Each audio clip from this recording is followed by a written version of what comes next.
Ever felt your eyes dry and vision blurry after scrolling through your phone for hours? That's digital eye strain kicking in.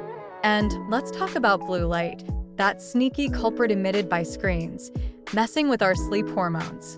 Say hello to disrupted sleep patterns. So, next time you're binge watching, remember to give those eyes a break and maybe switch on the night mode. Your eyes and sleep will thank you later. Ever cracked your phone screen? Ouch, right? Repairs can cost a fortune, almost like buying a new phone. And let's talk about social settings, glued to our screens. We're missing out on real connections. It's time to balance screen time with FaceTime. Repair costs hurt, but losing real-life moments? That's priceless. Let's put the phone down and engage with the world around us. Ever find yourself lost in the endless scroll of your mobile screen, only to realize hours have slipped away?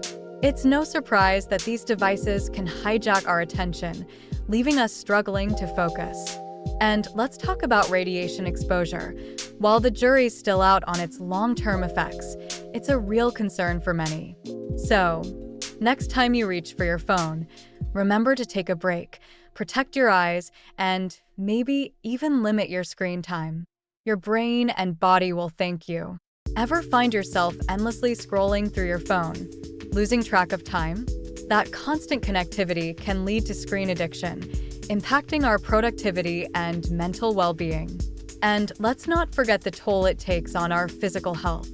Excessive device use can lead to a sedentary lifestyle, paving the way for obesity and heart issues.